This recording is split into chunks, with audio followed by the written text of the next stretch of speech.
Shalom. Shalom. Ya, ada semangat. Amin. Haleluya. Haleluya. Tetap semangat ya.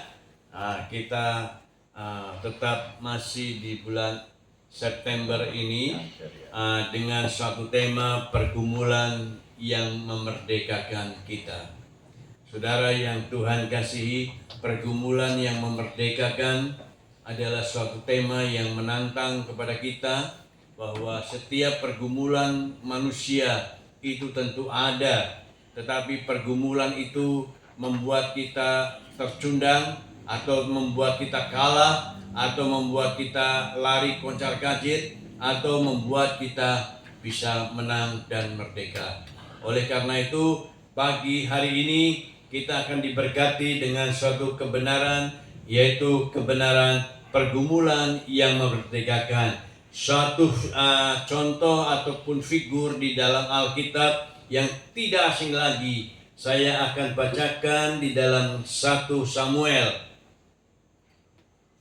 pasal yang ke-17 ayat yang ke-37. Demikian bunyi firman Tuhan. 1 Samuel pasal 17, satu ayat saja. Pula kata Daud, Tuhan yang telah melepaskan aku dari cakar singa dan dari cakar beruang, Dia juga yang akan melepaskan aku dari tangan orang Filistin itu. Kata Saul kepada Daud, pergilah, Tuhan menyertai engkau. Amin.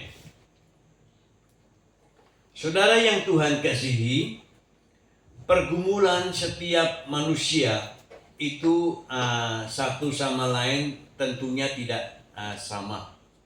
Oleh karena itu, saudara, tiap-tiap pergumulan orang menghadapi pergumulan itu, bagaimana kita menyingkapinya, bagaimana kita menghadap pergumulan itu di dalam perbedaan kita masing-masing. Tentunya walaupun seolah-olah pergumulan A dan B itu hampir sama, tetapi penyelesaiannya tidak bisa. A minta tolong, bagaimana nih kamu mengatasi masalah yang tempo dulu? Belum tentu sama. Oleh karena itu, pergumulan tiap-tiap manusia itu satu sama lain ada solusinya masing-masing. Kemerdekaan dalam pergumulan, kalau dilihat atau dipandang di dalam kehidupan kita sehari-hari, kemerdekaan tidak dapat diperoleh, kemenangan itu tidak dapat diperoleh dengan cara yang biasa-biasa saja atau santai-santai saja, ya. Ada banyak orang yang berpikir, wah, masalah ini saya anggap sepele saja. Belum tentu, saudara. Bahkan bisa menjerat kita, bahkan membuat kita menjadi jatuh, bahkan membuat kita kadangkala pergumulan ini menjadi kita malu, bahkan membuat kita, nama kita menjadi tercoreng. Saudara, semua orang tahu bahwa keadaan kita seperti demikian. Nah, kalau tidak diatasi dengan secepatnya, ada banyak orang menghadapi masalah, dia santai-santai saja, uncang-uncang kaki sambil ngopi, ya, sambil santai sehari-hari, dan dia tidak menyelesaikan dengan sungguh-sungguh. Atau kalau zaman dulu orang punya masalah, dia lari ke gunung dan dia bertapa. Dan ini sudah tidak terpakai lagi zaman now seperti ini. Ya, engkau lari ke gunung cari sesuatu pembelaan dari orang-orang pintar atau roh-roh yang seolah-olah bisa membantu kita. Itu zaman sekarang sudah tidak bisa lagi, tidak bisa berlaku lagi. Pergumulan itu harus dihadapi face to face. Pergumulan itu harus dihadapi satu sama lain. Seandainya saya punya persoalan dengan Pak Wandi, lebih baik saya datang ke rumah Pak Wandi dan saya berkata, bisa bicara Pak Wandi? Oh silakan Pak. Nah kita bicara empat mata. Sorry kemarin saya salah omong, saya terseleo, lidah saya salah bicara. Jadi mungkin Pak Wandi sangat tersinggung, saya minta maaf. Nah, sudah seperti itu tentunya Pak Wandi mempunyai hati yang lapang dada. Udahlah Pak Yonatan, jangan dianggap terlalu berat masalah ini. Saya sudah melupakan. Saya anggap Pak Yonatan sebagai orang tua saya tetap menghormati. Nah, enak kan? Kalau sudah face to face satu sama lain, kita bicara lega. Wah, lega. Saya bisa telepon lagi atau saya bisa WA lagi sama orang yang punya masalah dengan saya. Saya bisa kirim gambar, saya bisa kirim foto. Coba kalau tidak ada penyelesaian, saudara, ada banyak orang yang punya persoalan dan karena tidak diselesaikan, nama kita delete dari HP dia. Nama kita dihapus dari grup, ya. Ada banyak kan? Betul? Ya, delete. Jadi tidak mau lagi kenal dengan orang itu. Karena orang itu lidahnya bercabang. Lidahnya menyakitkan. Jadi lebih baik dia dikeluarkan dari grup WA ataupun dari nama dia dengan nama kita. Sebab itu saudara, tetapi pagi ini kita melihat suatu teladan Alkitab yang akan membagikan suatu berkat yang luar biasa, yaitu Daud. Daud punya persoalan yang sangat berat. Dia punya beban di pundaknya, tanggung jawab yang besar, yaitu harus berperang melawan Goliat. Ya, Saul sudah memberikan satu mandat kepada Daud bahwa engkau adalah wakil daripada bangsa Israel untuk mengalahkan dan menaklukkan Goliat. Dan secara kasat mata saudara, persoalan Daud, pergumulan Daud saat itu pada waktu diberi mandat, saudara, itu tidak ringan, tidak mudah untuk berperang melawan Goliat. Kita kenal bahwa Goliat itu adalah seorang Filistin yang tinggi besar, lebih tinggi daripada manusia pada umumnya. Dan orang mengenalnya Goliat ini adalah orang raksasa, orang yang bisa mengangkat orang dengan tangan satu dan dilemparkannya jauh-jauh dan orang itu binasa. Saudara, Goliat ini mempunyai tinggi badan yang cukup luar biasa dan tidak ada orang yang sama badannya besar dan kemudian tenaganya kuat. Setiap orang yang berperang melawan Goliat, dia akan mampus. Dan itu Daud sudah mendengar keadaan seperti itu. Coba kita bayangkan, seandainya saudara dan saya mempunyai posisi kedudukan, kita ditempatkan posisi kita sama seperti Daud diberikan mandat oleh Saul untuk berperang melawan tentara Filistin Goliat itu. Kira-kira kita lari ke birit-birit, kira-kira kita mundur, mengumpetkan diri supaya saya tidak menjadi wakil bangsa Israel untuk berperang melawan Goliat. Dan ini pergumulan ini Daud gumuli dengan luar biasa. Dan secara kasat mata, Daud diperkirakan bangsa Israel tidak akan lama melawan Goliat itu akan mampus, akan meninggal dan akan mati. Daud pada waktu menghadapi Goliat. Secara fisik, Daud manusia biasa dan menghadapi Goliat, dia juga takut.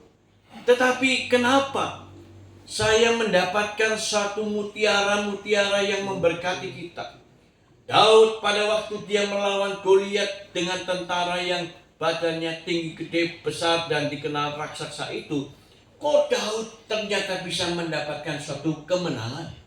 Pergumulannya bisa lolos, pergumulannya bisa mendapatkan jalan keluar. Dan secara logika manusia, Daud tidak mungkin saya bisa gambarkan, ya, peperangan antara Daud dan Goliat itu antara seperti petinju Mike Tyson, ya, kita tahu lah, leher beton, tangannya beton, tangan pukulannya dahsyat sekali, uppercut itu bisa 500 kilo ke rahang kita dan kita pasti goyah.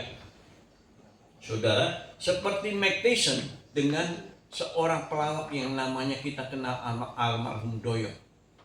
Nah, itu pertempuran antara Goliat dan Daud itu sama seperti Mike Tyson dengan pelawak almarhum Doyo. Nah, bagaimana Doyo akan melawan Mike Tyson? Dia mukul Mike Tyson 10 kali, berapa puluh kali pun Mike Tyson tetap tegar, nggak akan goyah. Tapi kalau dipukul sekali Mike Tyson memukul Doyo dan uppercut, bisa-bisa dia masuk ke kuburan. Saudara, itulah gambaran antara Daud dan Goliat. Ya saudara, pergumulan yang Daud rasakan berat dan seolah-olah tidak ada jalan keluar, tidak ada kemenangan di dalam depan mata kita ini. Pergumulan itu tidak bisa memerdekakan kita. Pergumulan itu tidak bisa membebaskan kita. Dan kita bisa mendapatkan suatu kemenangan yang dahsyat. Tetapi perhatikan, ada mutiara yang saya bisa bagikan untuk kita. Kenapa Daud itu bisa memenangkan pertandingan yang secara logika, akal manusia, itu di luar akal manusia, Daud pasti kalah. Tetapi Daud ternyata mendapatkan suatu kemenangan yang dahsyat, yang luar biasa, dan akal logika manusia tidak terpikirkan sama sekali. Kalau ada banyak orang taruhan, bisa taruhan berapapun jadi, semua akan memilih Goliat tentunya. Tetapi pertempuran ini, pergumulan ini dimenangkan oleh Daud. Saudara yang Tuhan kasihi, kenapa Daud bisa memenangkan? Saya akan bacakan satu ayat di dalam ayat ke-39.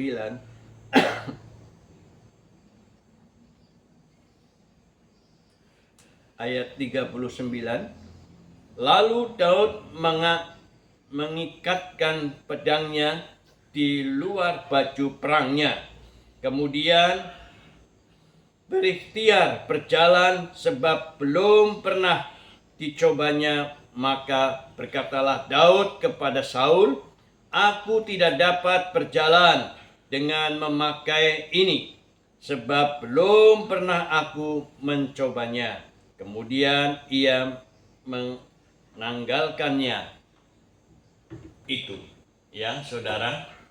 Jadi Daud dikasih kepada Saul, dikasih untuk melawan Goliat, dipakai baju perang. Baju perang, pedang perang, ya, supaya bisa memenggal kepala ataupun menusuk perut Daud dan sebagainya, ya. Tetapi pada waktu Daud mencobanya, memakai baju sirah perang itu dipakainya, kemudian dia berjalan pun nggak bisa, mengangkat pedangnya pun nggak bisa, karena dia pekerjaannya adalah pengembala kambing domba. Dia tidak pernah maju berperang dengan baju-baju besi yang sangat berat, dan dia lengannya pun tidak kuat seperti tentara yang biasa. Coba bayangkan kalau seandainya dia memakai baju perang itu dengan ketopongnya yang ini, langsung diangkat oleh Goliat dan dilemparkan dan kepalanya terbentur batu-batu cadas dan terbentur dengan besi-besi pakaian perang itu, gegar otak dan mati. Tetapi pada waktu Daud mencobanya, dilihatnya oleh Saul, dia tidak bisa berjalan. dan berjalannya seperti robot. Nggak mungkin dia berperang seperti itu, saudara. Kemudian Daud melepasnya kembali dan akhirnya berkata, Saul tuanku raja, aku tidak pernah memakai baju ini dan tidak pernah mengangkat pedang perang yang sangat berat, dan saya akan melepaskan. Saudara, apa yang terjadi? Yang pertama yang Daud lakukan, dia menanggalkan semua baju-baju perang itu, ditanggalkan dan tidak dipakai. Dan ini artinya apa? Artinya untuk mendapatkan satu pergumulan yang dapat kemenangan, kita ini harus menanggalkan segala beban yang ada di dalam kehidupan kita. Artinya apa? Beban-beban dosa, beban-beban masalah, persoalan di dalam kehidupan kita. Hidup lama kita ini harus kita tinggalkan benar-benar. Seperti Daud meninggalkan baju zirah perang itu. Kalau kita ingin mendapatkan pergumulan kita diberkati oleh Tuhan, mendapatkan suatu kemenangan, ayo kita tinggalkan cara bicara kita pada waktu kita bicara sama orang. Mungkin kita pada waktu itu kita bicara senantiasa menyakiti orang lain, menyinggung perasaan orang lain.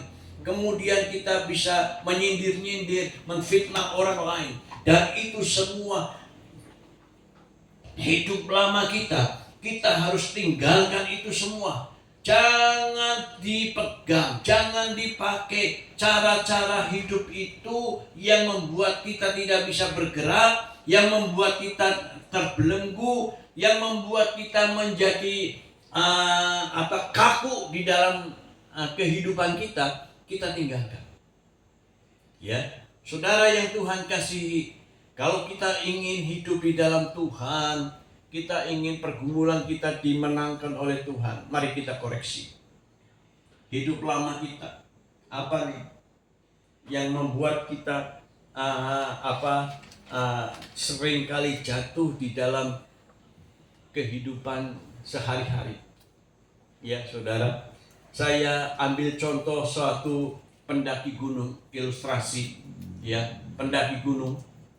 Biasanya orang pendaki gunung itu dia membawa ransel dengan apa yang dipentingkan, yang diperlukan untuk berjalan mendaki gunung. Mungkin pada waktu dia mendaki gunung, dia memerlukan air, dia bawa. Dia memerlukan snack, makanan supaya dia sampai di atas bukit gunung, dia bawa. Tetapi saudara, seperti baju-baju, sepatu yang berat-berat, kemudian rompi dan sebagainya, dia lepaskan semua. Ya, kalau bisa dia pakai celana pendek yang seminim mungkin, baju yang seminim mungkin supaya badannya ringan. Ya, dan dia membawa tas ransel yang diperlukan hanya secukupnya saja. Ya, supaya dia jalan ke puncak gunung, naik mendaki gunung, dan dia tidak diberatkan oleh bawaan atau pakaian yang dia pakai, supaya dia sampai selamat di puncak gunung. Bukankah seperti itu kita berjalan ke puncak bukit Tuhan? Seperti puncak bukit yang tinggi, kita berjalan mendaki itu, dan kita tidak akan sampai kalau saja hidup kita tidak pernah kita perbaharui dari hari ke hari.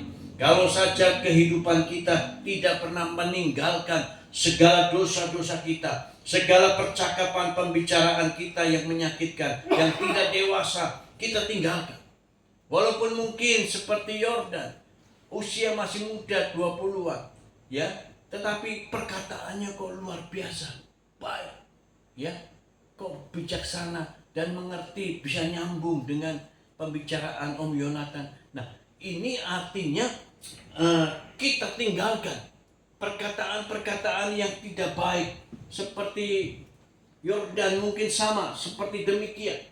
Apa yang perbuatan-perbuatan kita, seringkali kadangkala kita berbohong, ya, membohongin orang supaya kita kelihatan baik, itu kita tinggalkan. Amin. Kita tinggalkan. Kalau engkau ingin menghadapi persoalan, pergumulan, bisa memerdekakan, tinggalkan. Itu masalah-masalah hidup lama kita. yang tidak pernah menguntungkan kita, yang tidak pernah membuat kita menjadi merdeka. Oleh sebab itu saudara, hanya saudara dan Tuhan yang tahu. Saya tidak tahu kelemahan siapa, ya, Roland, saya nggak tahu. Saya kelemahan Yordan saya pun tidak tahu. Yang tahu adalah pribadi kita dengan Tuhan. Dan itu harus dibereskan pribadi dengan Tuhan. Amin, saudara? Mengerti, saudara? Ya. Oleh sebab itu, saudara, yang pertama, poin pertama, tinggalkan beban-beban yang berat, masalah-masalah yang seolah-olah itu akan memberkati kita. Oh, tapi itu akan menjatuhkan kita, menghancurkan kita. Bahkan kita akan menjadi dikucilkan orang karena perbuatan-perbuatan dosa-dosa lama kita yang kita pertahankan. Oleh sebab itu pagi hari ini firman Tuhan, poin mutiara yang pertama, tinggalkan masalah-masalah yang dulu. Mari kita berbaharui, mari kita bersama dengan Tuhan, rencana Tuhan yang baru untuk kita, agar kita boleh merdeka di dalam pergumulan kita. Yang kedua, saudara, ya. Yang kedua, ayat ke-47 ya, saya bacakan.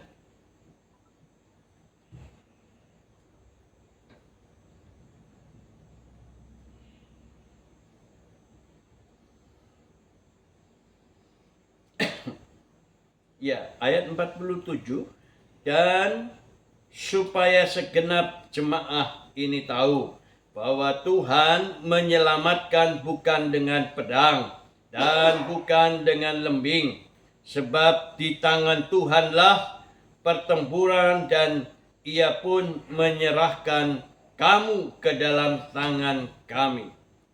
Ya, sebab Tuhan yang akan memberikan satu kemenangan itu bukan siapa-siapa.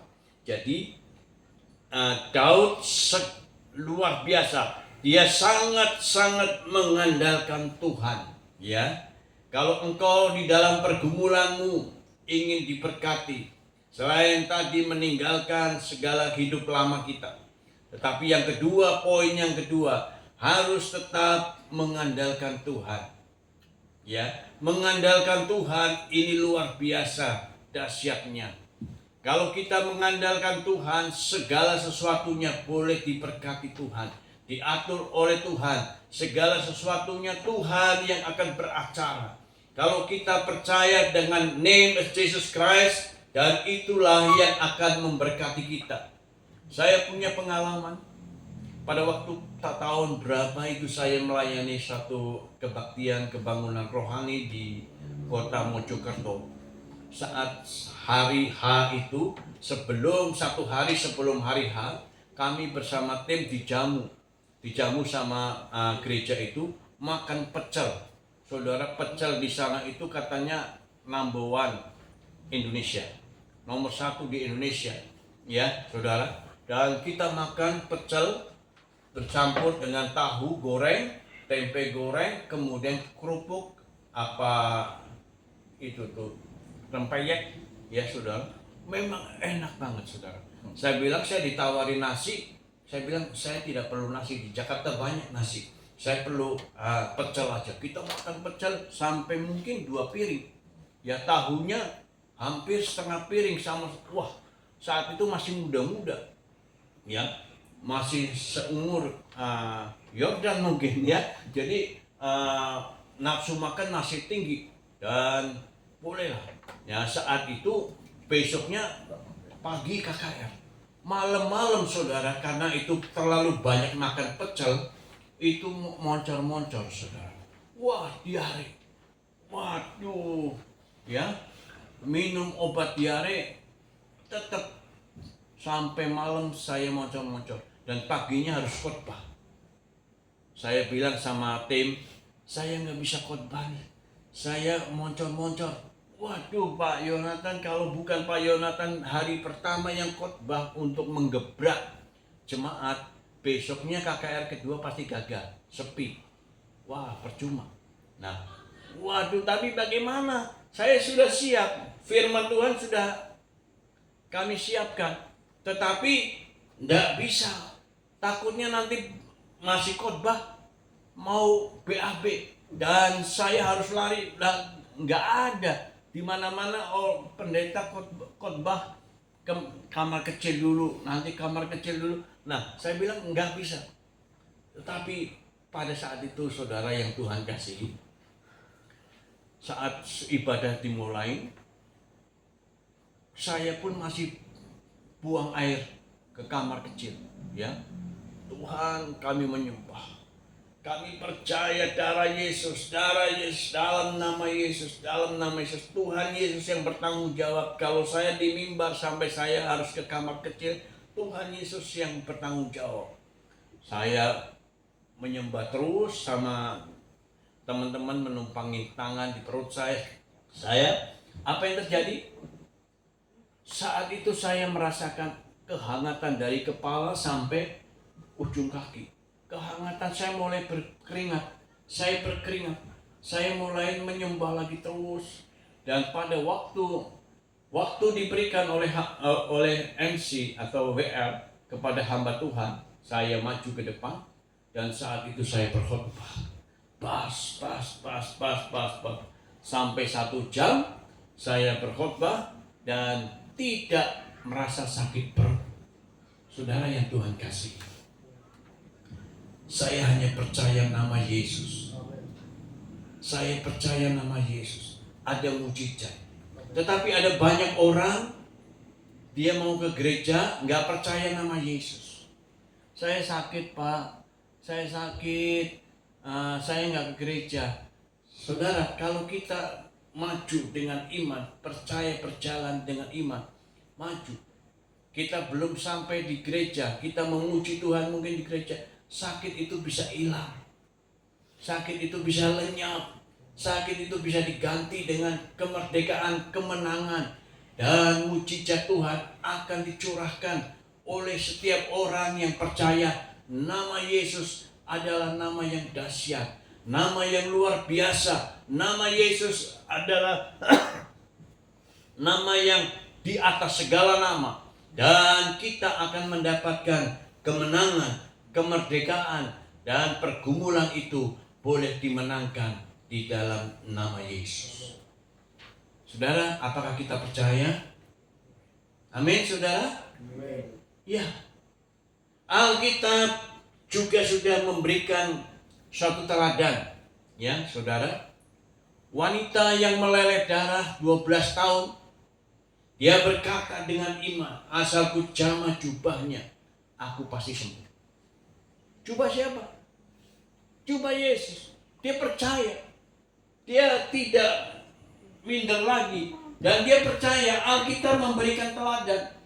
Sudah 12 tahun. Bayangkan. Orang yang meleleh darah 12 tahun itu badannya kurus kering. Ya. Jalannya gontai, tidak seperti orang sehat. Tentunya. Kan kemudian kalau mungkin disenggol oleh para murid atau para orang-orang yang mendengarkan Yesus berkhotbah melayani, dia mungkin melangkah selangkah, dia terpental bisa 3 langkah. Dia melangkah selangkah, terpental lagi sampai 5 langkah. Saudara, terdorong lagi. Orang yang penyakit meleleh darah itu badannya lemah, tidak sekuat mungkin badan kita, ya, tidak kuat. Dia akan mudah jatuh. Tetapi pada waktu dia dengan iman diberikan kekuatan semangat oleh Tuhan, dan pada waktu mungkin dia merangkak dan dia memegang jubah Yesus. Saudara, apa yang terjadi? Dia disembuhkan. Dia disehatkan. Dan lelehan darah dia bisa berhenti dengan apa? Dia percaya nama Yesus. Dia percaya nama Yesus. Asalku jamah jubah Yesus, aku sembuh. Saudara, inilah yang memberikan suatu kemenangan di dalam pergumulan kita.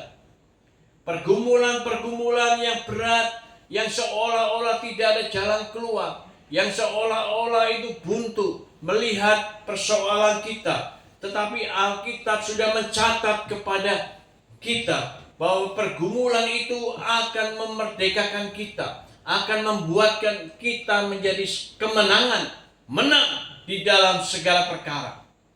Contoh lagi yang kedua Alkitab, ya. Pada waktu murid Yesus menangkap ikan, ya, Petrus dan kawan-kawan menangkap ikan. Pada waktu malam hari dia tidak mendapatkan ikan, seekor ikan pun. Ya, Alkitab mencatat tidak ada lauk pauk yang dia bawa pulang. Saudara, tidak mendapatkan apa-apa, hampa. Ya, pergumulan, waduh Tuhan, kalau kita nggak mendapatkan ikan tangkapan hari ini, bagaimana anak-anak saya, istri untuk makan hari ini? Bagaimana mereka bisa membeli makanan dan sebagainya? Murid-murid pada sedih, mengeluh, dan keadaan yang tidak bisa teratasi. Karena memang seharian dia sudah capek, sudah tidak bisa mendapatkan ikan yang dia harapkan.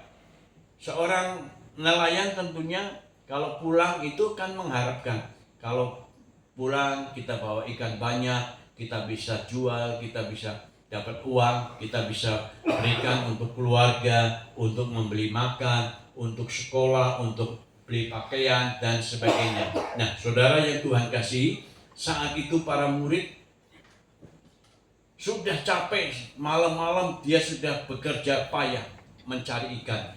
Tetapi firman Tuhan katakan, satu ekor ikan pun dia tidak dapatkan untuk dia mendapatkan ikan untuk kehidupan keluarganya. Tetapi apa yang dikatakan Tuhan, tebarkan jalamu pada pagi itu. Tebarkan jalamu saat itu, pagi-pagi. Secara logika, ikan itu biasanya banyak pada malam hari. Tetapi pagi hari dia menyelinap. Dan dia tahu ada jala ataupun kail yang bertebaran dan ia akan tertangkap. Dan ikan itu akan menghindar kalau ada nelayan yang pagi-pagi mencari ikan. Dia akan masuk ke dalam. Tetapi kalau malam hari dia tidak terlihat itu jala dan bisa ditangkap. Tetapi puji nama Tuhan, pada waktu Yesus berkata tebarkan jalan, dan para murid percaya karena Yesus yang berkata, karena guru yang berkata, aku tebarkan walaupun semalam-malaman kita tidak mendapatkan apa-apa. Saudara, kalau kita percaya nama Yesus, mukjizat akan terjadi. Yang seharusnya siang hari dia tidak mendapatkan ikan apa-apa, tetapi pada waktu siang hari justru dia mendapatkan banyak ikan dan hampir-hampir itu perahunya tenggelam. Saudara, karena kebanyakan ikan. Saudara yang Tuhan kasih, kalau kita kembali kepada Alkitab, kalau kita pergumulan kita ingin mendapatkan satu kemenangan, kemerdekaan yang membuat kita bahagia, membuat solusi kita bisa terlaksana, jalan keluar terbuka, percaya nama Yesus adalah nama yang akan membuat pergumulan kita menjadi menang. Amin. Inilah saudara yang Tuhan kasih, yang Allah berikan kepada kita. Hanya nama Yesus. Kalau engkau ingin pergumulanmu, apa pergumulanmu, masalahmu yang seolah-olah tidak ada jalan keluar, adanya tembok yang besar dihadapinya. Tetapi pada waktu engkau menghadapinya itu di dalam nama Yesus, solusi itu, pergumulan itu akan terbuka dan akan mendapatkan suatu kemenangan yang Allah janjikan untuk kita. Yang ketiga, saudara, yang ketiga yang kita bisa perhatikan, nanti kita baca sendiri di rumah, yaitu di dalam pasal 34 ayat 36 sampai 37. Dan itu ayat ini mengatakan bahwa untuk kita mendapatkan suatu kemenangan, milikilah hidup di dalam kehidupan kita, kehidupan yang benar. Saudara yang Tuhan kasihi, milikilah hidup kita di dalam hari-hari ini. Hidup kita ini benar. Orang akan melihat, oh Bapak itu mah baik banget ya. Orangnya jujur, orangnya dewasa, orangnya tidak pernah marah walaupun dia disinggung ataupun disakiti ataupun ditipu oleh teman-temannya. Oh Bapak itu baik. Dikenal satu deretan kampung itu semua orang baik. Saudara, bisakah kita memiliki kebenaran di dalam hidup kita? Ya, Daud pada waktu menghadapi Goliat, Daud hidupnya benar, ya, hidupnya benar, dan dia difitnah oleh Goliat, ya, dihina, ya, saudara, dihina, bahkan direndahkan oleh Goliat. Tetapi apa yang diperhatikan oleh Daud tetap percaya kepada Tuhan. Kalau engkau menghina aku, engkau menjelek-jelekan aku, atau kita baca saja saudara ya, supaya lebih jelas.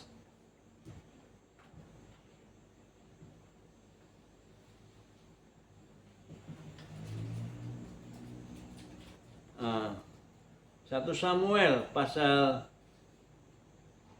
yang sama pasal 17 ayat 34.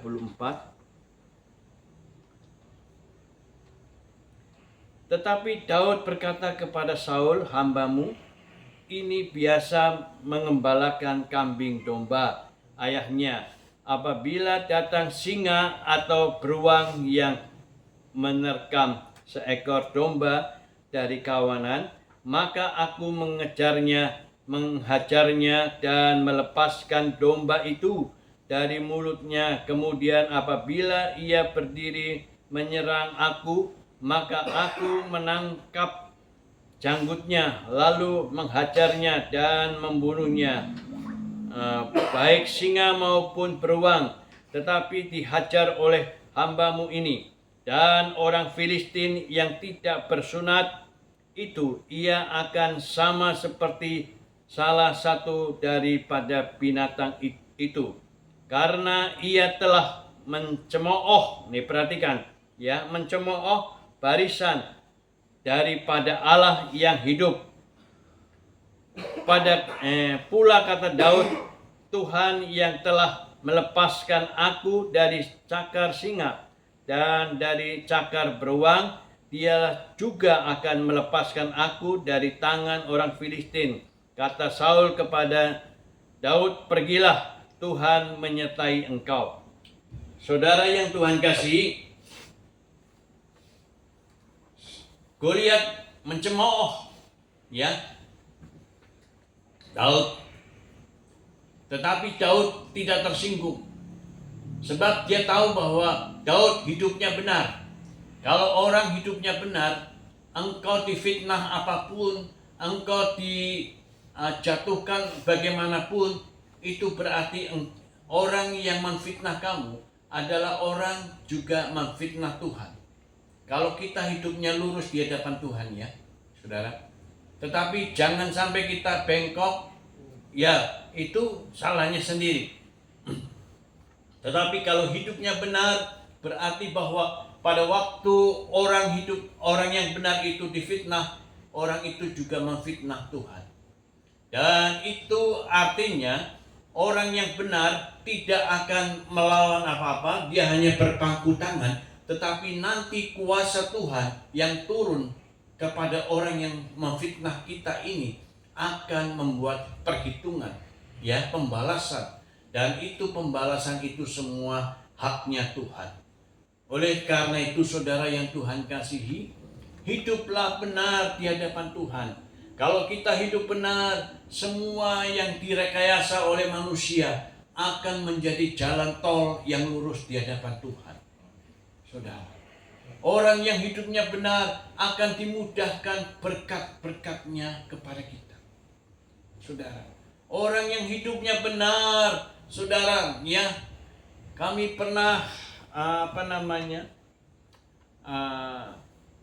berjualan minyak di Keramat Jati, orang berkata bahwa wah, kalau beli di tokonya Bapak itu kurangnya 4 on. Ya. Tetapi setiap orang yang datang ke toko itu, saudara, sebelum menimbang minyak gorengnya, Pak, lihat Pak ya, ini balance 0. Jadi Bapak dituangkan berapa kilo Bapak mau. Semua orang bersyukur. Oh, ternyata itu hoax. Yang berita 4 on itu ternyata di tempat toko itu bagus timbangannya, bahkan sampai lebih. Saudara yang Tuhan kasih, akhirnya di daerah Jakarta Timur yang paling laku, saudara, ya, sehari 2 hari bisa 1 truk, 1 kontainer drum minyak sayur curah saat itu, saudara. Kenapa? Tuhan yang akan bela. Semua mata akan terpandang, semua mata akan melihat bahwa orang ini hidupnya benar. Orang yang hidupnya benar diberkati oleh Tuhan. Orang yang hidupnya benar akan dipimpin oleh Tuhan. Orang yang hidupnya benar, semua yang menfitnah dia adalah musuhnya Tuhan. Dan kalau Tuhan sudah mengangkat gada tongkatnya, siapa yang sanggup melawan dia? Semua orang akan terkibas. Orang yang menjahati kita. Oleh sebab itu, saudara yang Tuhan kasihi, 3 mutiara inilah yang akan memberkati kita, supaya kita diberikan kemerdekaan di dalam setiap solusi kita. Perhatikan kembali kepada poin yang pertama tadi. Yang pertama adalah